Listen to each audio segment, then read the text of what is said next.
Canada is joining the international chorus of support for Greenland. The Prime Minister has confirmed the Governor-General and Foreign Affairs Minister will visit the semi-autonomous territory next month. That announcement comes as U.S. President Donald Trump renews his threat to annex Greenland for what he says are national security reasons. Here's Prime Minister Mark Carney confirming the high-level official visit earlier today. You are about to host our Minister of Foreign Affairs, actually in Greenland, Minister of Foreign Affairs, and our Governor-General, who represents Canada, will be visiting in the start of February.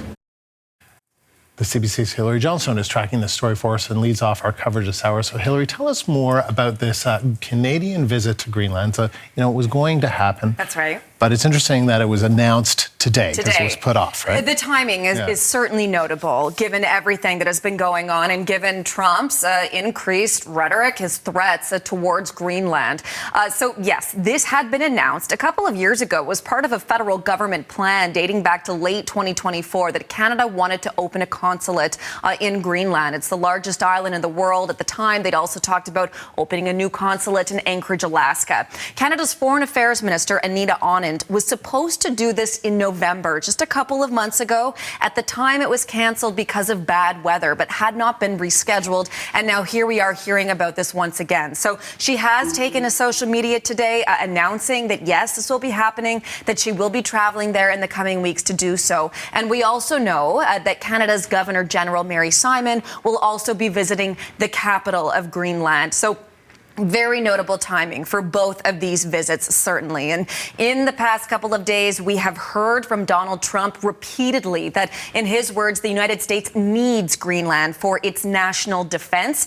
It is mineral rich. He has claimed, though, that there are Chinese and Russian submarines that are in the waters along and around this island. Remember that it is self-governing, but it is part of the Kingdom of Denmark. And Donald Trump has been asked about this in the past. He has certainly made no secret of the fact that he wants Greenland, but notable that he is once again speaking about it, given everything that happened this past weekend with Venezuela and that country's leader, Nicolas Maduro. Just after all of that was announced over the weekend, we heard from Katie Miller, who is the wife of a senior White House official, Stephen Miller. And she had posted a map on social media showing Greenland and then showing this with that U.S. flag sort of emboldened over the top. And the caption simply said, "Soon." Her husband, Stephen Miller, who is the deputy chief of staff over at the White House, was on CNN last night. He was asked several times whether or not he could rule out that the United States would ever intervene militarily, and he did not rule that out. Here's what we heard from him instead. The United States should have Greenland as part of the United States. There's no need to even think or talk about this in the context that you're asking of a military operation. Nobody's going to fight the United States militarily over the future of Greenland. So the question just doesn't make any sense. And because of that, because of what we're hearing from people like Stephen Miller, of course, that is raising alarms in capitals around Europe and elsewhere. And so it's interesting to point out that we know that the Foreign Affairs Minister was going to go to Greenland. That was delayed because of weather. And then there's this, but the fact that the Governor-General, which is Canada's head of state, is also going. That's unusual that the Governor-General would go for the opening of a consulate. Well, and certainly it means that the importance of the visit, even that much more important now, given everything that's going on, something that we'll be watching closely when that happens. And she said that that will be happening in early February.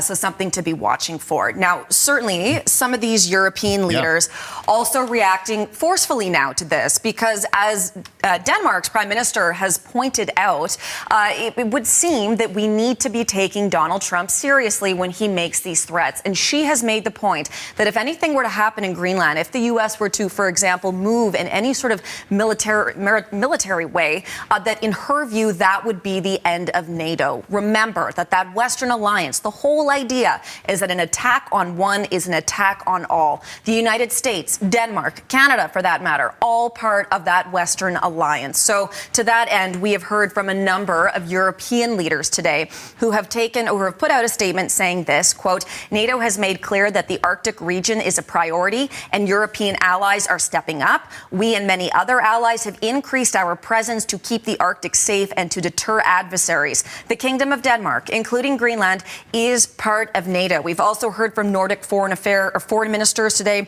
saying that they are committed to increasing some of the investments to protect the Arctic region as well. Donald Trump has made light of that in recent days, saying that all that Greenland has done is add an additional dog sled. That is not true. Denmark itself has also pledged to invest billions of dollars for Arctic security. So what does all of this mean then for the future of NATO? Here's what we heard earlier today on CBC News Network from one former senior NATO official. That is really unprecedented and frankly very worrying. The U.S., though, is a member of NATO unlike any other. The U.S. has been the guarantor of NATO's security. It has provided an oversized element of leadership and contribution. And so perhaps now this is a good wake-up call for the rest of NATO nations, including Canada, to step up and take more responsibility for themselves. And that is something similar to what we've been hearing from experts in recent days, that this really should serve as a wake-up call, not just to Canada, but to European leaders and indeed to the rest of the world. Hillary, thank you. Thank you.